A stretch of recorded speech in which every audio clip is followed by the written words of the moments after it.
All right, let us cut to the chase right now, guys. You think you know Godzilla? Come on, you really think he is some noble guardian of Earth, here to save us from our own stupidity, or just a mindless monster? A force of destruction that lives to crush skyscrapers and burn cities to the ground. Let me tell you something, you are dead wrong. Dead. Wrong, I swear it. Picture this. It is 2024, and you are standing right in the heart of Rome. The Colosseum, you know, that ancient symbol of human glory and bloodshed, is right in front of you. But it is not the star of the show. No, the star is something so big, so ancient, so overwhelming, it makes the Colosseum look like a dim, X-action figure. There, in the middle of the forum, curled up like a giant, well-fed cat. That is Godzilla. His scaly skin glints like polished obsidian in the Roman sun, every scale bigger than a family car. His tail wraps around the base of the Colosseum, the tip twitching every few minutes like a cat swatting at a fly. And all around him, humans, thousands of them. Soldiers with their guns drawn, scientists in white lab coats clutching radiation detectors that are screaming red, tourists snapping blurry photos with their phones, all of them frozen, scared out of their minds, tiptoeing around this sleeping giant like we are terrified to wake a bear. But here is the question that has been bugging every scientist at Monarch, every soldier in the field, every person who has ever laid eyes on this beast. Why is not he eating us? Why is not he burning Rome to the ground, crushing every human in his path like bugs? If he is a monster, why is he sleeping? If he is a guardian, why does he look at us like we are nothing? And if I told you, right now, straight to your face, that we humans, in his eyes, are not even food, that we are nothing more than mites on the surface of the Earth, tiny, annoying, but not worth the energy to swallow. Would you believe me? Because that is the truth. And the scariest part, we still have no clue where he came from, or what he is really capable of. Let us get one thing straight, okay? Godzilla did not just appear back in 1954. He was not some accident of nuclear testing, some mutated lizard that got too big for its britches.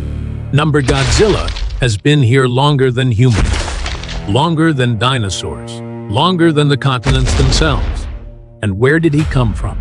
It is a place we have only dared to dream about, a place that goes against everything we think we know about geology and physics, the hollow Earth.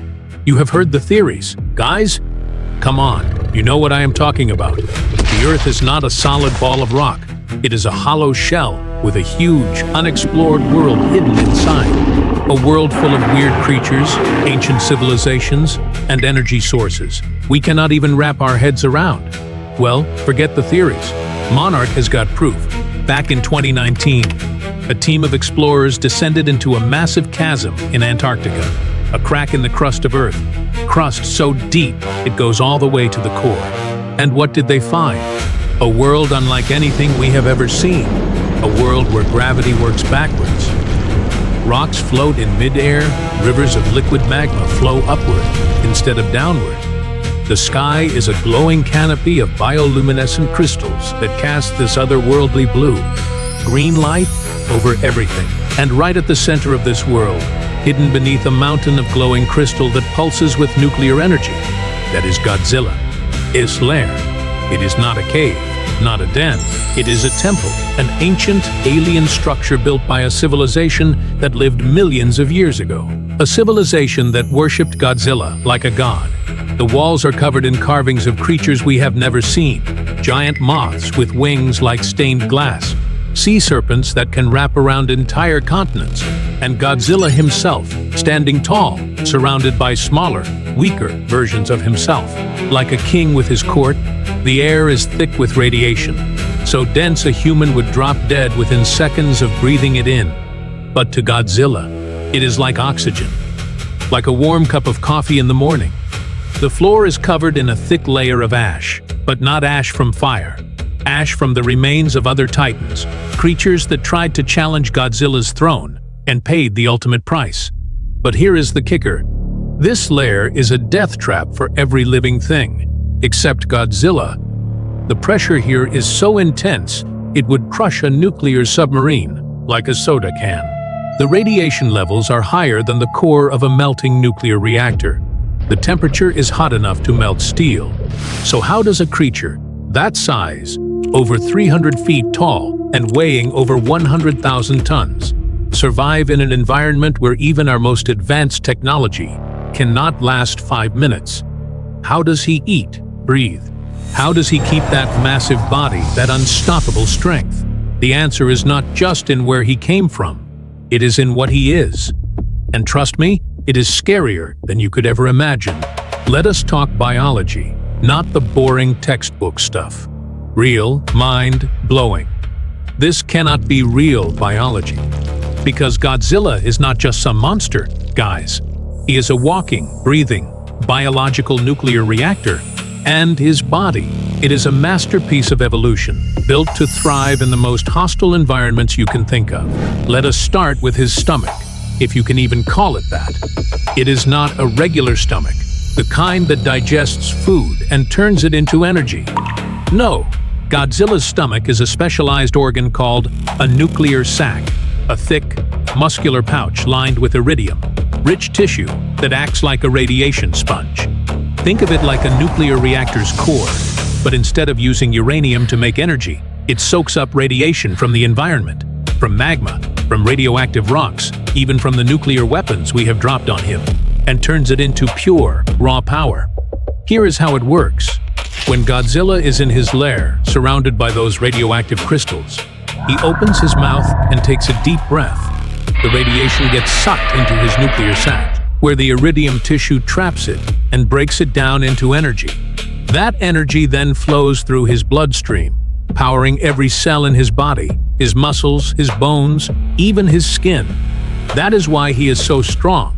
That is why he can survive nuclear blasts. That is why he can shoot a beam of atomic energy from his mouth that cuts through skyscrapers like a hot knife through butter. And lately, things got even scarier.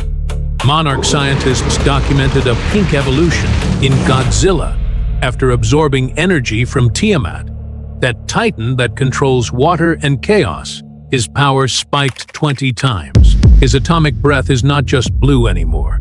It is a bright, searing pink that melts steel in seconds. His skin got this pinkish hue, like it is glowing from the inside out, and his strength. Dude can now lift a battleship with one claw and throw it like a frisbee. But here is the thing. Godzilla is not invincible. Far from it. There is a creature out there, a titan even older and meaner than Godzilla, that hunts his kind for fun. It is called the Prime Muto. You might have heard of the Mutos from the 2014 crisis, those giant insect-like things that feed on radiation and lay their eggs in nuclear reactors. But the Prime Muto, she is the queen of all Mutos. Bigger, faster, smarter. And she has got one goal: hunt down Godzilla and every other member of his species and lay her eggs inside their bodies. The Prime Muto has got a secret weapon, a high-pitched sonic scream that shatters Godzilla's dorsal fins, those iconic spines on his back that channel his atomic energy. If those fins break, Godzilla cannot shoot his atomic breath, cannot power his body. He gets weak, vulnerable, and once the Prime Muto lays her eggs inside him, those eggs hatch, and the baby Mutos eat him from the inside out. It is a slow, painful death. And Godzilla's kind has been fighting this war for millions of years. So here is the question that keeps me up at night. If Godzilla survived a war against a creature built to kill him, if he has fought for millions of years to protect his kind, then why is he so calm around humans? Why has not he wiped us out? We are constantly polluting his planet, testing nuclear weapons that poison his environment, building cities that destroy his habitat. We are like a pest, a nuisance. So why does he put up with us? Because we are not a threat? Or is there something else, something we are missing about how he really feels about us? Let us get one thing clear. Godzilla is not your friend. He is not here to save you, not here to protect your cities. He is not a hero, but he is not a villain either. He is something else entirely. Nature as balancer. Think of the Earth as a living, breathing thing. It has got a heartbeat, a pulse. And when something threatens that pulse, when something throws the ecosystem out of whack, nature sends its most powerful weapon to fix it. That weapon, Godzilla. Let us flash back to 2014. You remember the Muto crisis, right? A pair of Mutos, male and female, escaped from a nuclear reactor in Japan, and they were heading to San Francisco to mate and lay their eggs. Those Mutos fed on nuclear energy, and if they had mated successfully, their kids would have multiplied like crazy, devouring every nuclear reactor on the planet, poisoning the oceans, and wiping out the entire food chain. We humans tried to stop them, sent fighter jets, launched missiles, even tried dropping a nuclear bomb on them, but it did not work. We were outmatched, arrogant, too. We thought we could control nature, thought we could destroy a force we did not understand. And in the end, who had to come clean up our mess? Godzilla. He tracked the Mutos across the ocean, fought them in the streets of San Francisco, and finally took them both out. He did not do it to save us. He did it because the Mutos were messing with the Earth's balance. They were a pest, a threat to the planet. And Godzilla's job is to eliminate threats. So why does not he kill us? Because right now, we are not a big enough threat. We pollute, we destroy, we wage war. But we have not broken the Earth's balance beyond repair. We are like a mosquito buzzing around a lion's den, annoying, but not worth killing. But here is the kicker. Monarch scientists have been studying Godzilla for decades, and they made a discovery that changes everything. Dr. Kate, one of Monarch's top researchers, used a specialized underwater sensor to measure Godzilla's mood while he was sleeping in the Pacific.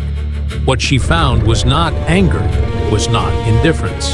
It was loneliness, deep, soul-crushing loneliness. The kind of loneliness you get from being the last of your kind, from living millions of years and watching every other creature around you die. Godzilla is alone. No family, no friends, no one who gets him, and when he looks at us, those tiny, fragile humans, maybe he sees something else. Maybe he sees a species that is also alone, a species that is also fighting to survive. But does that mean we can coexist? Does that mean he will always put up with us? Or is there a line we are getting closer and closer to crossing that will make him turn on us? That gets me thinking about a question that has been floating around in scientists and fans' heads for years. A question so crazy, so impossible, no one has ever dared to test it. But what if? What if a human could connect with Godzilla? What if a human could understand him, talk to him, even be his friend? What if instead of enemies, we could be allies? And what if that connection started when they were both young? Imagine growing up with a god.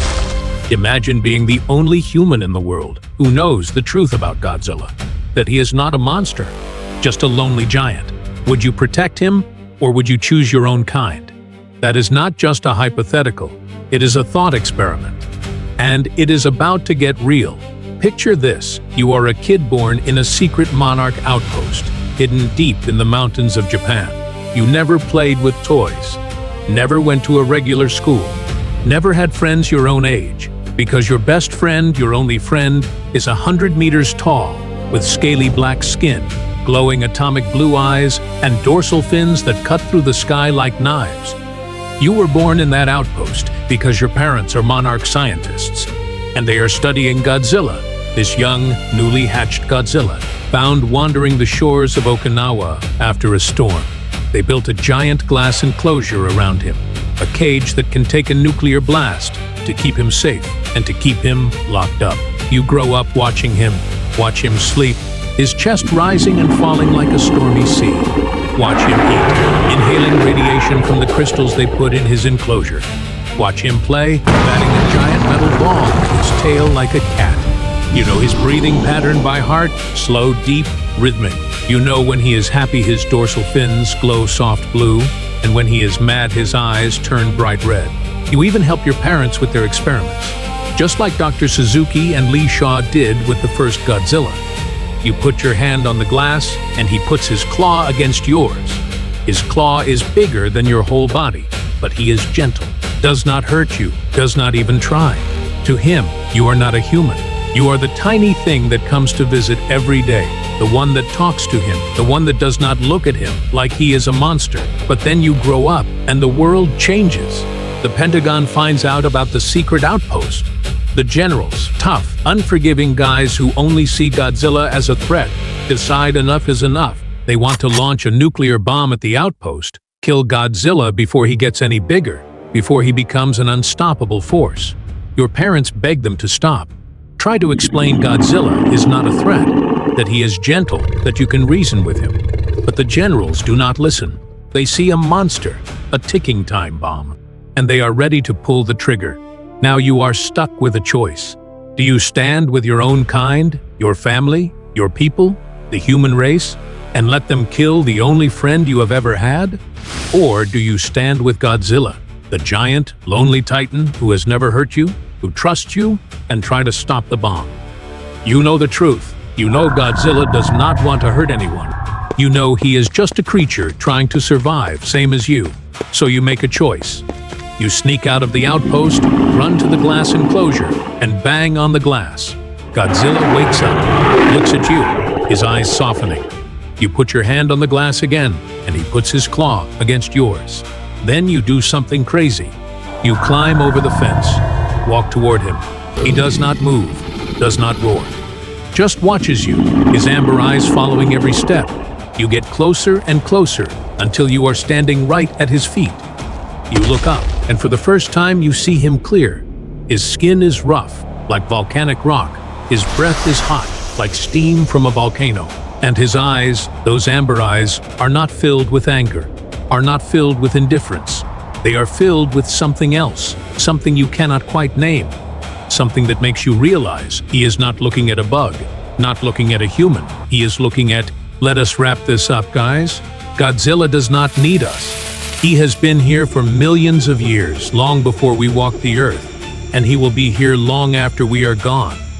We need him. We need him to keep the balance. Need him to protect the Earth from threats we cannot even imagine. Need him to remind us we are not the rulers of this planet. We are just guests. And guests do not overstay their welcome, do not destroy the house they are staying in. But here is the ultimate question, the one I want you to think about, the one I want you to drop in the comments below. What if we cross that line? What if we destroy the balance beyond repair? What if Godzilla wakes up one day and he is not just lonely anymore? He is mad. What if he climbs out of the ocean depths, his pink atomic breath glowing, his dorsal fins shattered from fighting the prime Muto, and turns his eyes to our cities? What if he starts burning them down, crushing them, eliminating the threat we have become? Would he be wrong? Would we deserve it? Because at the end of the day, Godzilla is just doing his job, just being nature's balancer. And if we are the ones messing with the balance, then we are the ones who have got to face the consequences. So tell me, in the comments below, do you think Godzilla is Earth's immune system, here to protect the planet from us? Or is he humanity's ticking clock, counting down to the day we destroy ourselves? And if he turns on us, would you blame him? Let us talk about it. And do not forget to like this video, subscribe to the channel, and hit that notification bell. Because next time, and trust me, you do not want to miss that. See you next time. Guys, stay curious, stay scared, and never forget, we are not alone on this planet.